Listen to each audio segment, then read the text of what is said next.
Hello, welcome to Shaivin solution. ഇന്ന് നമ്മൾ ഒരു പുതിയ ചാപ്റ്ററാണ് സ്റ്റാർട്ട് ചെയ്യുന്നത്. ചാപ്റ്ററിൻ്റെ പേര് ഓർഗാനോമെറ്റാലിക്സ്.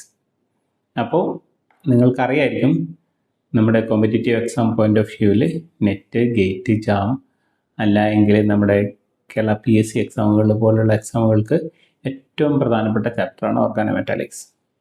അപ്പം വളരെ പ്രധാനപ്പെട്ട ടോപ്പിക്കാണ്. നമുക്ക് സ്റ്റാർട്ട് ചെയ്യാം. അപ്പോൾ എന്താണ് ഓർഗാനോമെറ്റാലിക്സ്? ഓർഗാനോമെറ്റാലിക്സ് എന്ന് പറഞ്ഞാൽ നമ്മൾ നോക്കിക്കഴിഞ്ഞാൽ ഓർഗാനോമെറ്റാലിക്സിനെ പറ്റി സംസാരിച്ചു കഴിഞ്ഞാൽ ഓർഗാനോമെറ്റാലിക്സ് എന്ന് പറഞ്ഞാൽ ഓർഗാനിക് കെമിസ്ട്രിയുടെയും ഇനോർഗാനിക് കെമിസ്ട്രിയുടെയും ഒരു ബ്ലെൻഡാണ്, അങ്ങനെ പറയാം നമുക്ക്. അതായത് ഓർഗാനിക് കെമിസ്ട്രി എന്ന് പറഞ്ഞാൽ എന്താ? കാർബണും അതുമായിട്ട് ബന്ധപ്പെട്ട മോളിക്യൂൾസും അടങ്ങുന്ന ഒരു ഗ്രൂപ്പിനെ പറ്റിയുള്ള പഠനമാണ് നമ്മൾ ഓർഗാനിക് കെമിസ്ട്രി എന്ന് പറയുന്നത്. ഇനോർഗാനിക് കെമിസ്ട്രി എന്ന് പറഞ്ഞാൽ മെറ്റലും മറ്റു കാര്യങ്ങളെ പറ്റിയുള്ള പഠനമാണ്. ഈ ഓർഗാനിക് കെമിസ്ട്രിയിൽ രണ്ടും വരും. അതായത് ഓർഗാനിക് മോളിക്യൂൾസും വരും, അല്ലെങ്കിൽ കാർബൺ ബേസ്ഡ് ആയിട്ടുള്ള മോളിക്യൂൾസും വരും, മെറ്റൽസും വരും. അതായത് നമുക്ക് ഒറ്റ വാക്കിൽ പറയാൻ പറ്റും, ഓർഗാനിക് മോളിക്യൂൾസ് ലിഗാൻഡ് ആയിട്ട് വരുന്ന കോർഡിനേഷൻ കോമ്പൗണ്ട്സ്, അങ്ങനെ പറയാം നമുക്ക് ഓർഗാനോമെറ്റാലിക്കിനെ. അപ്പോൾ ഇവിടെ അതാണ് ഞാൻ ഇവിടെ ചിത്രത്തിൽ കാണിച്ചിരിക്കുന്നത്. ഇനോർഗാനിക് കെമിസ്ട്രിയിൽ മെറ്റൽസും നമ്മുടെ ഓർഗാനിക് കെമിസ്ട്രിയിലെ കാർബൺ കോമ്പൗണ്ട്സ് കൂടി ചേർന്നിട്ടുള്ള ഒരു കെമിസ്ട്രിയുടെ ബ്രാഞ്ചാണ് ഓർഗാനോമെറ്റാലിക് കെമിസ്ട്രി എന്ന് പറഞ്ഞാൽ. നമുക്ക് ഓർഗാനിക് കെമിസ്ട്രിയുടെ ഡീറ്റെയിൽസ് പറയുന്നതിന് മുമ്പേ കുറച്ച് രസകരമായിട്ടുള്ള കാര്യങ്ങൾ പറയാം. നമ്മൾ എന്തിനാണ് ഈ ചാപ്റ്റർ പഠിക്കുന്നത്, ഇപ്പോൾ സയൻസിൽ ഓർഗാനോമെറ്റാലിക് കെമിസ്ട്രിയുടെ പ്രാധാന്യം എന്താണെന്നൊക്കെയുള്ള ഒരു കാര്യം പറഞ്ഞതിന് ശേഷം നമുക്ക് നമ്മുടെ ഡീറ്റെയിൽ ആയിട്ടുള്ള ആഴത്തുള്ള പഠനത്തിലേക്ക് കടക്കാം. അപ്പോൾ ആദ്യം നമുക്കൊരു ഡെഫിനിഷനായിട്ട് പറയുകയാണെങ്കിൽ, ഞാൻ പറഞ്ഞു ഓർഗാനിക് കെമിസ്ട്രിൻ്റെയും ഇനോർഗാനിക്കിൻ്റെ ഒരു ബ്ലെൻഡാണെന്ന് പറഞ്ഞു. നമ്മൾ കറക്റ്റായിട്ട് ഡെഫിനിഷനായിട്ട് പറയുകയാണെങ്കിൽ ഒരു ഓർഗാനോമെറ്റാലിക് കോമ്പൗണ്ട് പ്രത്യേകത അവിടെ ഒരു മെറ്റൽ കാർബൺ ബോണ്ട് വേണം എന്നുള്ളതാണ് നമ്മൾ പറയാം. അപ്പോൾ ഇവിടെ ഈ ചിത്രത്തിൽ കാണിച്ചിരിക്കുന്നത് കണ്ടില്ലേ, ഇവിടെ എന്താണ് മെറ്റൽ ഓക്സിജനായിട്ട് ബോണ്ട് ആക്കിയിരിക്കുന്നതാണ് കാണിച്ചിരിക്കുന്നത്. അങ്ങനെയുള്ള മോളിക്യൂൾസ് എന്താണ് ഓർഗാനോമെറ്റാലിക്കിൽ നമ്മൾ ഉൾപ്പെടുത്തുന്നില്ല. അതേസമയം രണ്ടാമത്തെ പിക്ചറിൽ നമുക്ക് കാണാൻ പറ്റും, ഇവിടെ ഗ്രിഗ്നാർഡ് റിയേജൻ്റ് ആണ് കൊടുത്തിരിക്കുന്നത്, കാർബൺ മെറ്റൽ ബോണ്ട് ഉണ്ടാക്കുന്നത് കാണാൻ പറ്റും. ഇങ്ങനെയുള്ള കാർബൺ മെറ്റൽ ബോണ്ട് ഉണ്ട് എങ്കിൽ നമ്മളതിനെ ഓർഗാനിക് കെമിസ്ട്രിയിൽ ഉൾപ്പെടുത്തിയിട്ടുണ്ട്. എന്നാൽ സ്ട്രിക്റ്റ് ആയിട്ട് നമ്മൾ അങ്ങനെയാണ് പറയുകയെങ്കിലും കുറച്ച് മോളിക്യൂൾസ് ഒക്കെ നമ്മൾ അങ്ങനെ അല്ലാത്ത സാധനങ്ങളും ഇതിൽ ഉൾപ്പെടുത്തിയിട്ടുണ്ട്. അതിനൊരു എക്സാമ്പിളാണ് NO, നൈട്രോസിൽ NO ലിഗാൻഡായിട്ട് വരുന്ന മോളിക്യൂൾസ് നമ്മൾ ഓർഗാനോമെറ്റാലിക്സിൻ്റെ ഭാഗമായിട്ട് പറയുന്നുണ്ട്. അതേപോലെ തന്നെയാണ് PPH3, ഇപ്പോൾ ഫോസ്ഫറസ് വരുന്നത് PR3 എന്നൊക്കെ പറയുന്ന ഫോസ്ഫറസിൻ്റെ ലിഗാൻസ് വരുന്നത് നമ്മളിവിടെ ഉൾപ്പെടുത്തിയിട്ടുണ്ട്. അങ്ങനെയുള്ള സ്പീഷീസൊക്കെയൊന്നും നമ്മൾ ഡയറക്റ്റ് ആയിട്ട് മെറ്റൽ കാർബൺ കാണുന്നില്ല എങ്കിലും അതൊക്കെ നമ്മൾ എന്താണ് ഓർഗാനോമെറ്റാലിക്സിൻ്റെ ഭാഗമായിട്ടാണ് പറയുക. ഓക്കെ, അപ്പോൾ അതാണ് നമ്മൾ ഡെഫിനിഷനായിട്ട് പറയുകയാണെങ്കിൽ ഓർഗാനോമെറ്റാലിക്സ് എന്ന് പറഞ്ഞാൽ എന്താണെന്നുള്ളതിൻ്റെ ഒരു ഡെഫിനിഷൻ നമുക്ക് അങ്ങനെ പറയാം.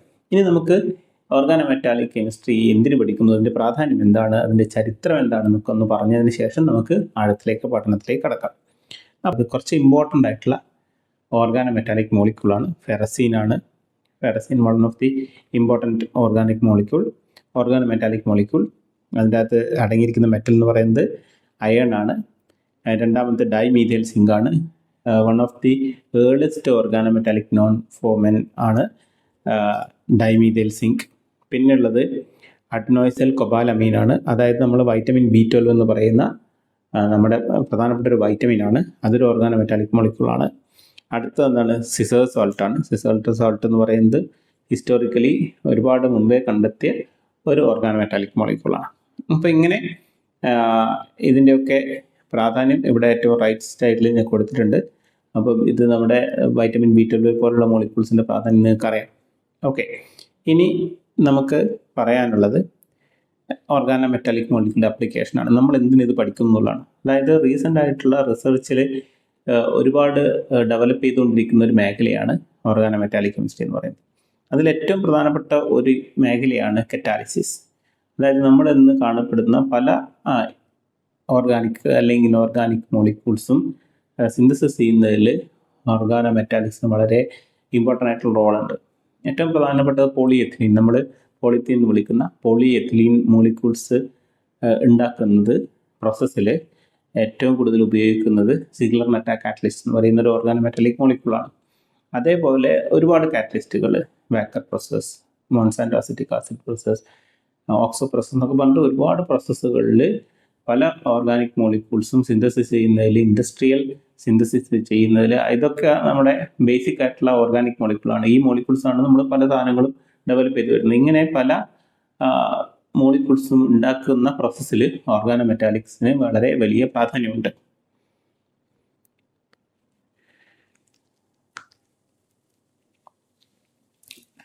ഇനി രണ്ടാമത്തെ ഓർഗാനോ മെറ്റാലിക്സിൻ്റെ ആപ്ലിക്കേഷൻ എന്ന് പറയുന്നത് ഓർഗാനിക് സിന്തസിസ് ആണ്. ഓർഗാനിക് സിന്തസിസ് എന്ന് പറഞ്ഞാൽ നിങ്ങൾക്ക് അറിയാമായിരിക്കും, ഓർഗാനിക് കെമിസ്ട്രി പഠിക്കുമ്പോൾ നമ്മൾ ഗ്രിഗ്നാർഡ് റിയേജൻറ്റ്, ഗിൽമാൻ റിയേജൻറ്റ്, ഒരുപാട് ലെസോണോ, ഗാഷിറ, സുസുക്കി കപ്ലിംഗ്, അങ്ങനെ ഒരുപാട് കാറ്റഗറി ഇതിൽ വരുന്നതാണ്. നമ്മുടെ ഓർഗാനോ മെറ്റാലിക്സിൻ്റെ ഭാഗമായിട്ട് ഓർഗാനോ മെറ്റാലിക്സ് എന്ന് പറയുന്ന ഒരു മേഖല തന്നെ ഓർഗാനിക് സിന്തസിസിലുണ്ട്. ഒരുപാട് കപ്ലിംഗ് റിയാക്ഷൻ, സുസുക്കി, സോണോ, ഗാഷിറ, നിഗിഷി, കുമാഡ എന്നൊക്കെ പറഞ്ഞിട്ട് ഒരുപാട് റിയാക്ഷൻസ് നമ്മൾ ഓർഗാനോ മെറ്റാലിക്സ് ആയിട്ട് പഠിക്കുന്നുണ്ട്. ഓർഗാനിക് സിന്തസിസിൽ വളരെ വലിയ ആപ്ലിക്കേഷൻ ഉണ്ട്. പിന്നെയുള്ളത് എന്താണെന്ന് വെച്ചാൽ മെഡിസിനാണ്. ഒരുപാട് മെഡിസിനായിട്ട് ബന്ധപ്പെട്ടിട്ടുള്ള സിന്തസിസും മറ്റു കാര്യങ്ങളിലും നമ്മൾ ഓർഗാനോ മെറ്റാലിക്സ് ഉപയോഗിക്കുന്നുണ്ട്. ഇനി അടുത്തത് ഒരു ഹിസ്റ്റോറിക് ഡെവലപ്മെൻറ്റ്. ഓർഗാനോ മെറ്റാലിക്സിൻ്റെ ഒരു ഹിസ്റ്റോറിക് ഡെവലപ്മെൻറ്റ് നോക്കുകയാണെങ്കിൽ 1706 പ്രഷ്യൻ ബ്ലൂ എന്ന് പറയുന്ന മോളിക്യൂൾസിലാണെന്ന് സ്റ്റാർട്ട് ചെയ്ത് 1827 സിസേഴ്സ് സോൾട്ട് കണ്ടുപിടിച്ചു. പിന്നെ ഞാൻ പറഞ്ഞ പോലെ ഡൈഇഥൈൽ സിങ്ക് 1848 കണ്ടുപിടിച്ചു. വളരെ സ്ലോയിലാണ് ഡെവലപ്മെൻറ്റ്. പിന്നെ നിങ്ങൾക്ക് കാണാൻ ഒരു എക്സ്പൊണൻഷ്യൽ ഗ്രോത്ത് കാണാൻ പറ്റും ഈ ഓർഗാനോ മെറ്റാലിക്സിൻ്റെ ഹിസ്റ്റോറിക്കലായിട്ട് നോക്കിക്കഴിഞ്ഞാൽ. 1912 ഗ്രിഗ്നാർഡിന് നോബൽ പ്രൈസ്, പിന്നെ 1963 സിഗ്ലർ നട്ട, ഞാൻ നേരത്തെ പറഞ്ഞ എന്താ പറയുക, നമ്മളെ പോളിയെത്തിലീൻ ഉണ്ടാക്കുന്നതിൽ നോബൽ പ്രൈസ്, വിൽക്കിൻസൺ കാറ്റലിസ്റ്റ് കണ്ടുപിടിച്ചതിന്, പിന്നെ ഫിഷറിനും 1973 നോബൽ പ്രൈസ്, 2005 ഗ്രബ്സനും ഫ്രോക്കൻ നോബൽ പ്രൈസ്, 2010 നേരത്തെ കപ്ലിംഗ് റിയാക്ഷൻസ് കണ്ടുപിടിച്ച ഹെക്ക്, നിഗിഷി, സുസുക്കി ഒക്കെ നോബൽ പ്രൈസ്. ഇങ്ങനെ ഒരുപാട് നോബൽ പ്രൈസുകളും ഈ മേഖലയിൽ കിട്ടിയിട്ടുണ്ട്. ഇത് മാത്രമല്ല 2010 ശേഷവും ഇപ്പം നിങ്ങൾ റിസർച്ച് മേഖലയിലേക്ക് നോക്കുകയാണെങ്കിൽ കെമിസ്ട്രിയിൽ ഏറ്റവും ഹോട്ടായിട്ട് നിൽക്കുന്ന, ഏറ്റവും കൂടുതൽ റിസർച്ച് നടക്കുന്ന ഒരു മേഖല കൂടിയാണ് ഓർഗാനോ മെറ്റാലിക് കെമിസ്ട്രി എന്ന് പറഞ്ഞാൽ. ഇതിലാണ് നമുക്കൊരു ഹിസ്റ്റോറിക് ഇമ്പോർട്ടൻസിലേക്ക് നമ്മൾ നോക്കുകയാണെങ്കിൽ ഓർഗാനോ മെറ്റാലിക്സിൻ്റെ ഒരു ചരിത്രം നമുക്ക് പറയാനുള്ളത്. ഇനി നമുക്ക് നോക്കാനുള്ളത് എന്താണ്, ഓർഗാനോ മെറ്റാലിക്സ് അക്കാഡമിക്കലി നമുക്ക് എങ്ങനെ പഠിക്കാം എന്നുള്ളതാണ്. എന്തെല്ലാമാണ് ഓർഗാനോ മെറ്റാലിക്സിൽ ഏറ്റവും ഇമ്പോർട്ടൻ്റ് ആയിട്ടുള്ള ഘടകങ്ങൾ. അപ്പോൾ സീരിയസ് ആയിട്ടുള്ള ആഴത്തിലേക്കുള്ള പഠനത്തിലേക്ക് നമുക്ക് കടക്കാം.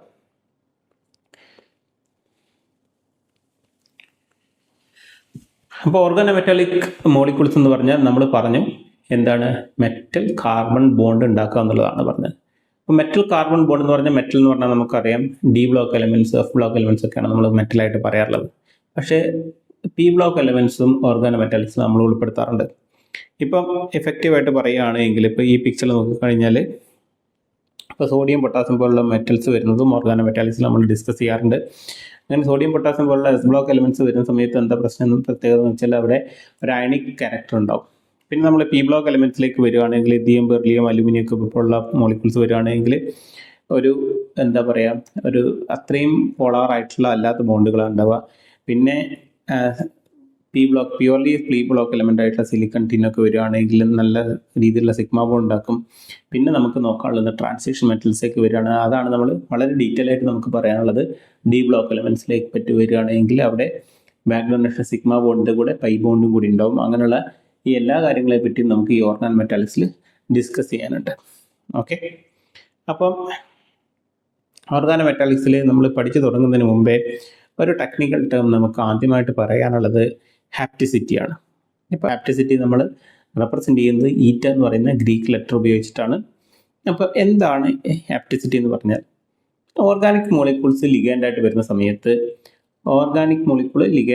സമയത്ത് എത്ര കാർബൺ ആറ്റംസ് ഉപയോഗിച്ചിട്ടാണ് ഒരു മെറ്റലായിട്ട് ബോണ്ട് ഉണ്ടാക്കിയത് എന്നുള്ളതിനാണ് നമ്മൾ ഹാപ്റ്റിസിറ്റി എന്ന് പറയുന്നത്. അപ്പോൾ ഒരു ഉദാഹരണത്തിന് നമ്മളിവിടെ കോമൺ ആയിട്ട് ഉപയോഗിക്കുന്ന നമ്മുടെ ഒരു ലിഗാൻഡാണ് CP എന്ന് നമ്മൾ ഷോർട്ടായിട്ട് വിളിക്കുന്ന സൈക്ലോ പെൻറ്റാഡൈനൈൽ ആനയോൺ.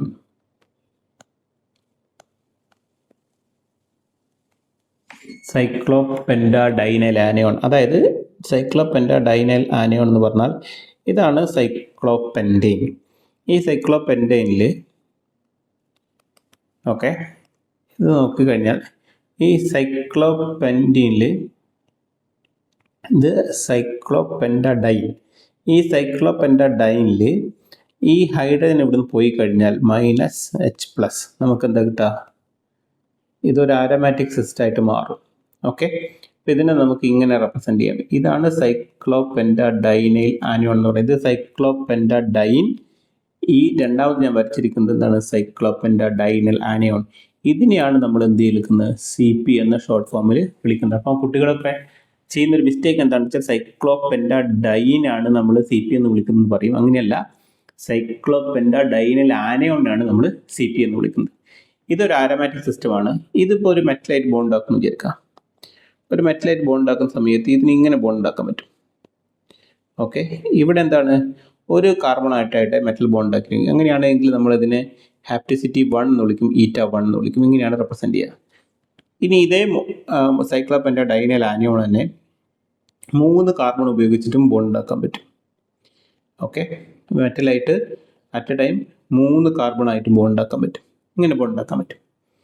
ഇങ്ങനെയാണെങ്കിൽ ഇതിനെ നമ്മൾ η3 എന്ന് വിളിക്കും.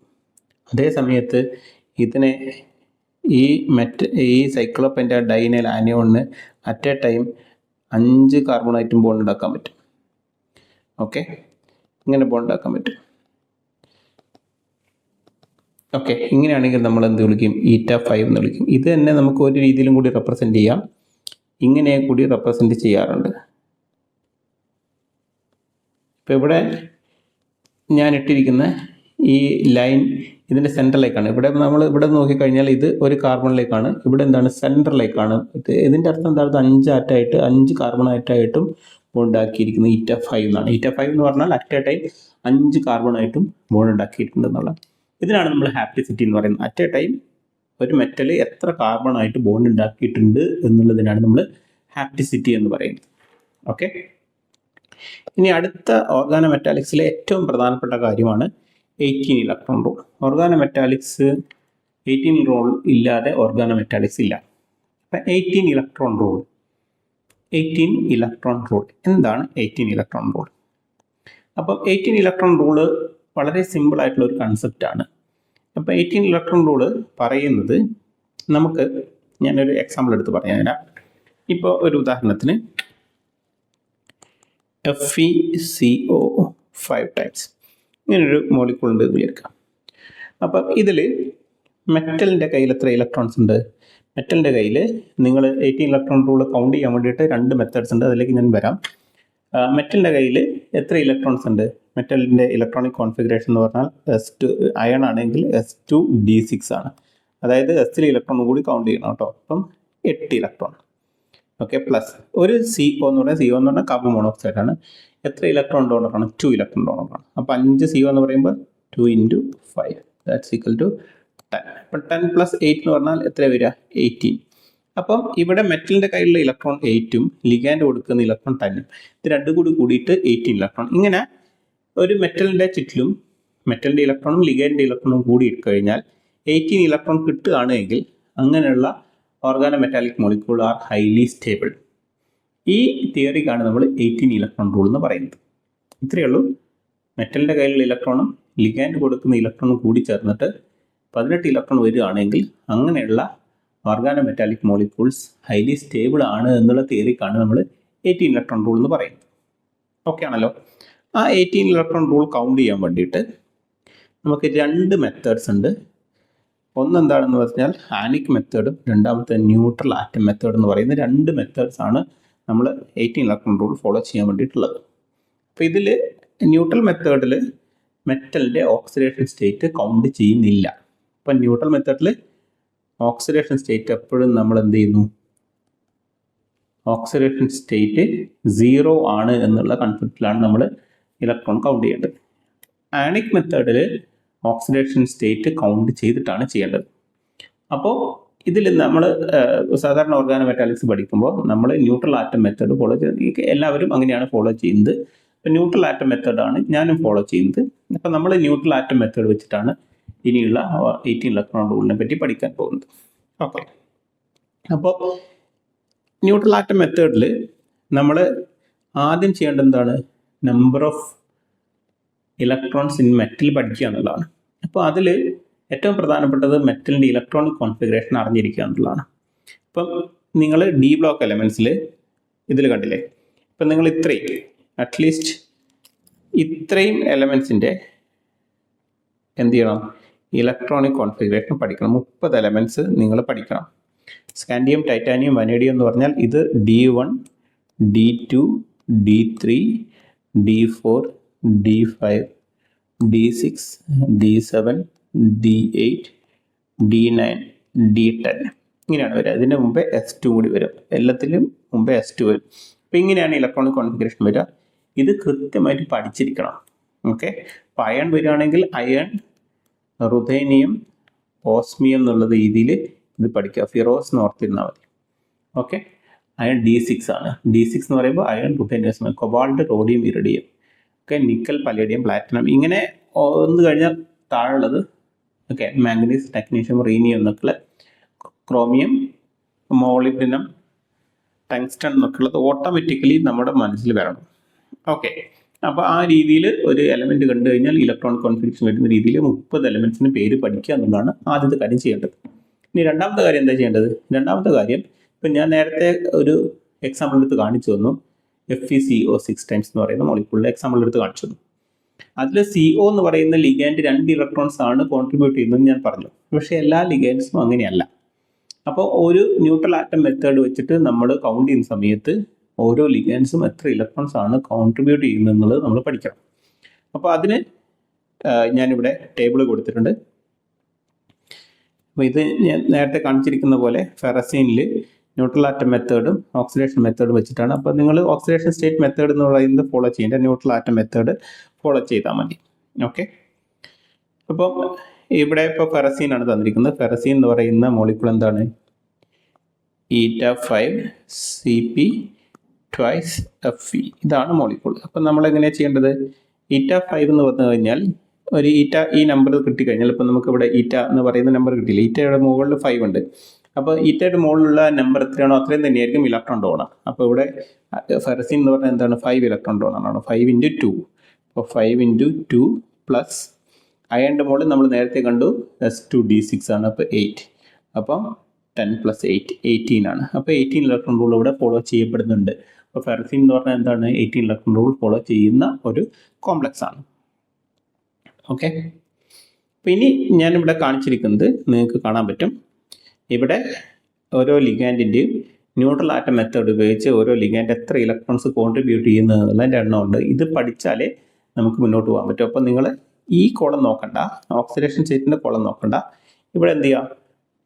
ഈ ഓരോ ലിഗാൻഡും എത്ര ഇലക്ട്രോൺ? CO എന്ന് പറയുന്നത് 2 ഇലക്ട്രോൺ ഡോണറാണ്. CS എന്ന് പറയുന്നത് 2 ഇലക്ട്രോൺ ഡോണറാണ്. PR3 എന്ന് പറയുന്നത് 2 ഇലക്ട്രോൺ ഡോണറാണ്. NR3 2 electron ഡോണറാണ്. NR2 എന്ന് പറഞ്ഞാൽ 1 ഇലക്ട്രോൺ ഡോണറാണ്. NO എന്ന് പറഞ്ഞാൽ ലീനിയർ ആണെങ്കിൽ 3 ഡോണറാണ്. ബെൻഡ് ആണെങ്കിൽ 1 ഇലക്ട്രോൺ ഡോണറാണ്. ഓക്കെ. ഇത് പഠിച്ചു വെക്കണം. ഈ കോളം, അതായത് ഈ ഒരു എന്താ പറയുക ടേബിള് മൊത്തമായിട്ട് പഠിക്കുക. ഇത് കുറേ ഉണ്ട്. ഇതിൻ്റെ താഴോട്ട് അടുത്ത ടേബിൾ ഉണ്ട്. ഇങ്ങനെ ഞാൻ ടേബിൾ ഇവിടെ കൊടുത്തിട്ടുണ്ട്. നിങ്ങൾ സ്ക്രീൻഷോട്ട് എടുക്കുക. ഏത് രീതിയിലാണെങ്കിലും പഠിക്കുക.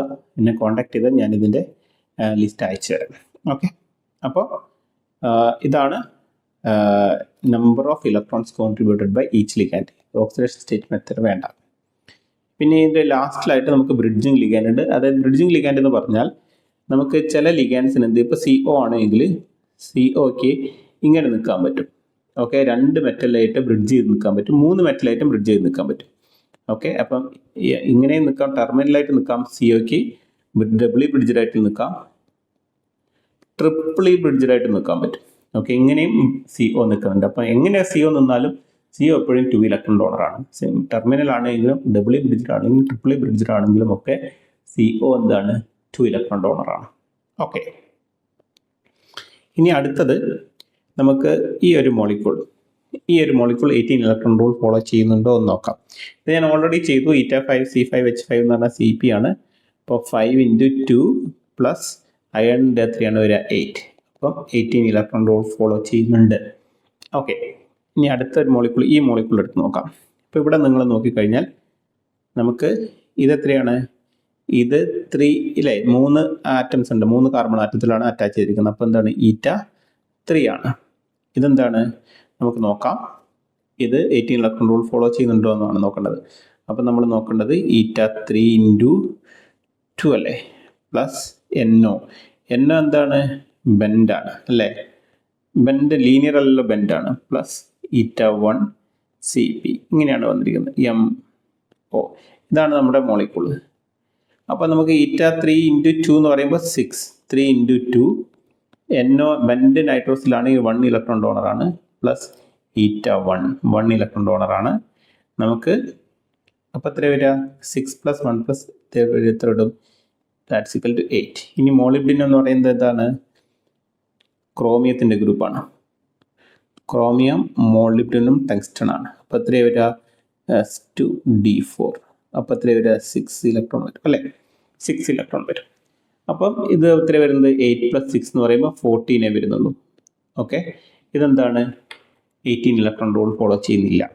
ഓക്കെ, അതേ സമയത്ത് ഇവിടെ നമ്മുടെ ക്വസ്റ്റ്യൻ തന്നിരിക്കുന്നത് ഇങ്ങനെയായിരുന്നെങ്കിലോ, ഇത് ഇവിടം വരെ ഉണ്ടെങ്കിലോ നമ്മൾ എന്താ ചെയ്യുക, അപ്പം നമുക്ക് എത്ര വരും, ഈറ്റ 3 ഇൻറ്റു 2 പ്ലസ് NOയുടെ 1 പ്ലസ് എന്താ വരിക, ഈറ്റ 5 CP അല്ലേ, ഈറ്റ 5 CP എന്ന് പറഞ്ഞപ്പോൾ എത്ര വരിക, 5 ഇൻറ്റു 1 പ്ലസ് മോളിബ്ഡിനത്തിൻ്റെ 6. ഓക്കെ, അപ്പോൾ 6 പ്ലസ് 1, ഓക്കെ, പ്ലസ് 5.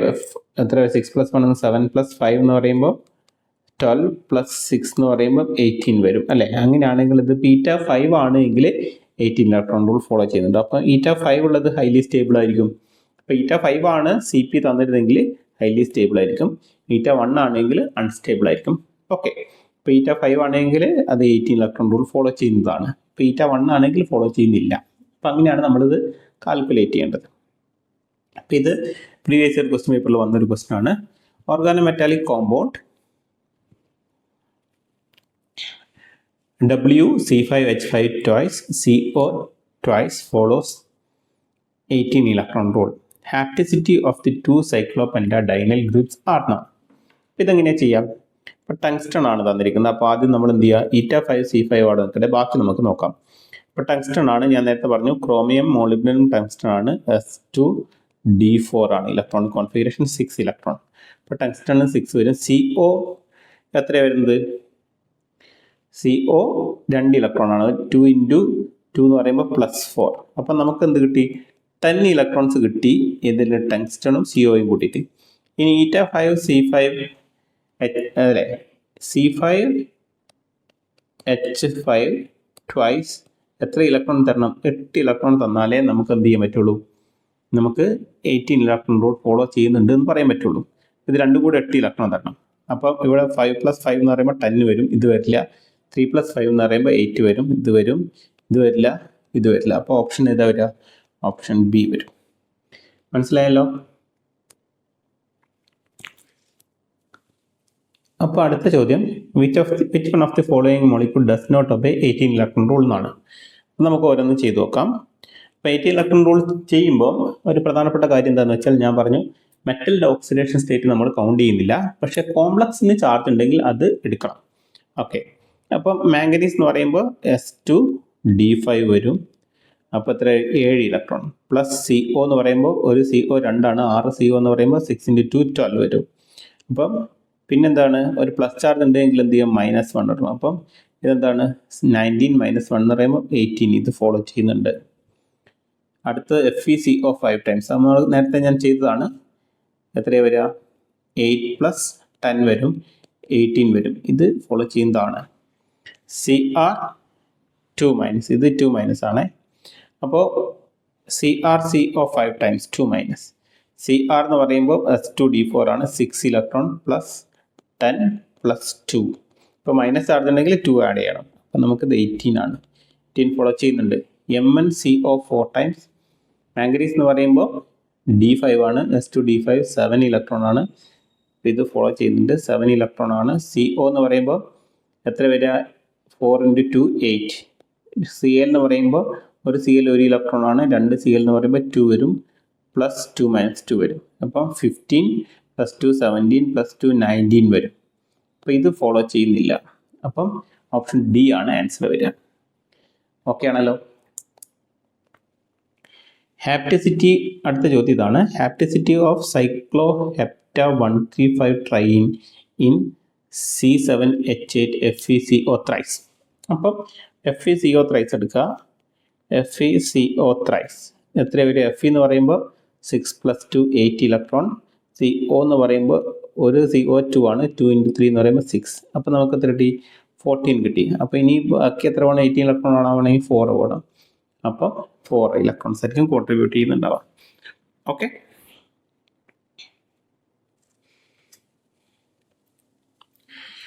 ഇത്രയാണ് നമുക്ക് 18 ഇലക്ട്രോൺ റൂളിനെ പറ്റി പറയാനുള്ളത്. ഓർഗാനോമെറ്റാലിക്കിൽ ഏറ്റവും കൂടുതൽ മോളിക്യൂൾ ഫോളോ ചെയ്യുന്നത് 18 ഇലക്ട്രോൺ റൂളാണ്. അത് കഴിഞ്ഞാൽ ഡോമിനൻ്റ് ആയിട്ട് നിൽക്കുന്നത് എല്ലാ മോളിക്യൂൾസും 18 ഇലക്ട്രോൺ റൂൾ ഫോളോ ചെയ്യുന്നില്ല. കുറേ എക്സെപ്ഷൻസ് ഉണ്ട്. ആ എക്സെപ്ഷൻസിൽ ഭൂരിഭാഗവും ഫോളോ ചെയ്യുന്നത് 16 ഇലക്ട്രോൺ ആണ്. അതായത് നമ്മളിപ്പം കൗണ്ട് ചെയ്ത പോലെ മെറ്റലിൻ്റെ മുകളിൽ ഇലക്ട്രോണും ലിഗാൻഡിൻ്റെ മുകളിൽ ഇലക്ട്രോണും കൂടി കഴിഞ്ഞാൽ 16 ഇലക്ട്രോൺ ആയിട്ട് സ്റ്റേബിളായിട്ട് നിൽക്കുന്ന കുറേ മോളിക്യൂൾസ് ഉണ്ട്. ഓക്കെ, അങ്ങനെയുള്ള മോളിക്യൂൾസ് എന്താണ്? 16 ഇലക്ട്രോൺ കോംപ്ലക്സ് എന്നാണ് നമ്മൾ പറയുക.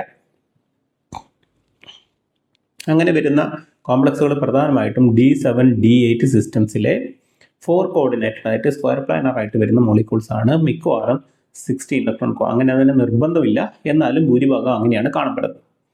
അപ്പോൾ കുറേ മോളിക്യൂൾസ് എന്ത് ചെയ്യുന്നുണ്ട്? 16 ഇലക്ട്രോൺ ഡോമിനൻസ് ആയിട്ട് കാണിക്കുന്ന മോളിക്യൂൾസ് ഉണ്ട്. അത് ഏതാണ് ഞാൻ പറഞ്ഞു? D7 D8 സിസ്റ്റംസിൽ 4 കോർഡിനേറ്റഡ് ആയിട്ട് സ്ക്വയർ പ്ലാനർ ആയിട്ടുള്ള മോളിക്യൂൾസ് ആണ് 16 ഇലക്ട്രോൺ പ്രധാനമായിട്ടും കാണിക്കുന്നത്. ഓക്കെ, അപ്പോൾ അങ്ങനെയുള്ള കുറച്ച് മോളിക്യൂൾസ് ഏതെല്ലാണെന്ന് നോക്കാം. ഇപ്പോൾ ഇവിടെ ഞാൻ തന്നിരുന്ന metals nickel, palladium, platinum, rhodium, iridium ഇങ്ങനെയുള്ള കോംപ്ലക്സുകളാണ് പ്രധാനമായിട്ടും. ഇത് മാത്രമെന്ന് പറയാൻ പറ്റില്ല, പ്രധാനമായിട്ടും ഇവരാണ് 16 ഇലക്ട്രോൺ കോംപ്ലക്സ് കാണിക്കുന്നത്. അപ്പോൾ ഞാനൊരു ഉദാഹരണം പറഞ്ഞു കഴിഞ്ഞാൽ നമ്മുടെ വാസ്കാസ് കോംപ്ലക്സ് ഏതാണ്? വാസ്കാസ് കോംപ്ലക്സ് എന്ന് പറയപ്പെടുന്നത് വാസ്കാസ് PPH3 twice COCl. ഇതാണ് നമ്മുടെ വാസ്കാസ് കോംപ്ലക്സ് എന്ന് അറിയപ്പെടുന്നത്. ഇതിൻ്റെ അകത്ത് ഇതിൻ്റെ സ്ട്രക്ചർ വരുന്നത് ഇങ്ങനെയാണ്. സ്ക്വയർ പ്ലാനർ ആണ്. IR CO PPH3Cl. ഇതിൽ ഇലക്ട്രോൺസിൻ്റെ എണ്ണം ഒന്ന് കൗണ്ട് ചെയ്തൊക്കെ. ഇറിഡിയം എന്ന് പറഞ്ഞാൽ എത്ര വരാണ്? ഇറിഡിയം എന്ന് പറഞ്ഞാൽ കൊബാൾട്ട്, റോഡിയം, ഇറിഡിയം ആണ്. അതായത് ഇത് D7 ആണ്. S2 D7 എന്ന് പറഞ്ഞാൽ 9 ഇലക്ട്രോൺ ഉണ്ടാവും. അപ്പം 9 മെറ്റലിൽ 2 CO4, PPH3 എന്ന് പറയുന്നത് 2 ആണ്, പ്ലസ് Cl1. അപ്പോൾ എത്ര വരുന്നുണ്ട്? 9 + 13 + 2 15 16 വരും. ഓക്കെ, ഇതാണ് പ്രധാനപ്പെട്ട ഒരു കോംപ്ലക്സ്. ഓക്കെ, ഇങ്ങനെയുള്ള കോംപ്ലക്സുകളൊക്കെ എന്താണ്? 16 ഇലക്ട്രോൺ. അടുത്തതാണ് Wilkinson catalyst. Okay, RH PPH3 Cl Wilkinson catalyst. അങ്ങനെ പ്രധാനപ്പെട്ട കുറേ മോളിക്യൂൾസ് എന്താണ്? 16 ഇലക്ട്രോൺ കോംപ്ലക്സുകളാണ് കാണിക്കുന്നത്. അപ്പോൾ 18 കഴിഞ്ഞാൽ 16 ആണ്. ഇനി 18ഉം 16ഉം ഫോളോ ചെയ്യാത്ത ഓർഗാനോമെറ്റാലിക്സ് മോളിക്യൂൾസ് ഉണ്ട്. ഭൂരിഭാഗവും 18 ഫോളോ ചെയ്യുന്നു. പിന്നെ അത് കഴിഞ്ഞിട്ടുള്ള മെജോറിറ്റി 16 ഫോളോ ചെയ്യുന്നു. ഇനി 18ഉം 16ഉം അല്ലാത്ത ഒരുപാട് ഓർഗാനോമെറ്റാലിക് മോളിക്യൂൾസും കാണപ്പെടുന്നുണ്ട്. ഇത്രയാണ് ഓർഗാനോമെറ്റാലിക് മോളിക്യൂൾസിൻ്റെ 18 ഇലക്ട്രോൺ റൂളും 16 ഇലക്ട്രോൺ റൂളും പറയാനുള്ളത്. അപ്പോൾ അടുത്ത വീഡിയോയിൽ നമുക്ക് 18 ഇലക്ട്രോൺ റൂളിൻ്റെ അപ്ലിക്കേഷനും മറ്റു കാര്യങ്ങളും പറയാം. ഇപ്പം നിങ്ങൾക്ക് സംശയങ്ങളോ കാര്യങ്ങളോ ഉണ്ടെങ്കിൽ ഞാൻ ഡിസ്ക്രിപ്ഷനിൽ എൻ്റെ ഫോൺ നമ്പർ കൊടുക്കുന്നുണ്ട്, വീഡിയോയിലുണ്ടാവും, നിങ്ങൾക്ക് കോൺടാക്റ്റ് ചെയ്യാം. ഓക്കെ, അപ്പോൾ അടുത്ത വീഡിയോയിൽ കാണാം. ബൈ.